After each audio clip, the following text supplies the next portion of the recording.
It started with Dad, Jimmy Cooney from Cranston, who made the majors with Chicago in 1890.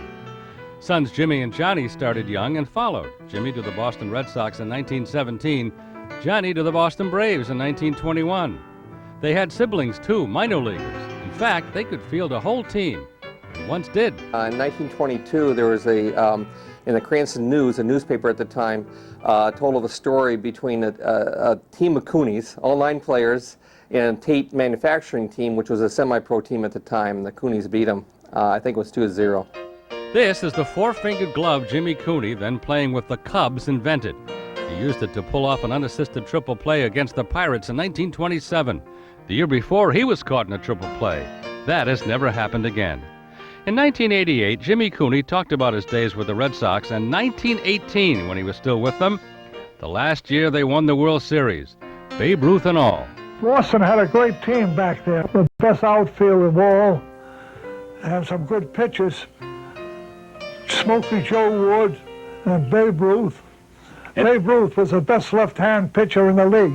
Father Gerald Byrne of St. Philip's Church in Greenville remembers his relationship with Jimmy. I gave him communion. He was a little wary of strangers. He was, I think, afraid of the neighbors coming in and wanting to do this for him, wanting to do that for him, which meant he would have to do certain things. He kind of wanted to be left alone pretty much. Kid brother Johnny spent nearly 50 years in the big leagues, retiring as a coach for the White Sox in 1969. When he was with the Braves, Casey Stengel was his manager and said he was as good a fielder as Joe DiMaggio. Johnny was also a pitcher.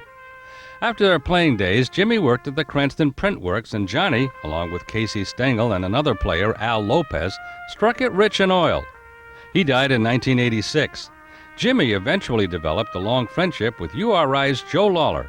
And when Jimmy died in 1991 at 96, it was Joe who delivered his eulogy.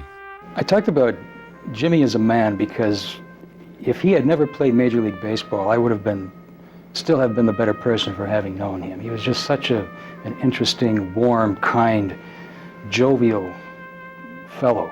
Jimmy and Johnny, the Cooney Brothers, not to be forgotten. Glenn Laxton, 12 News.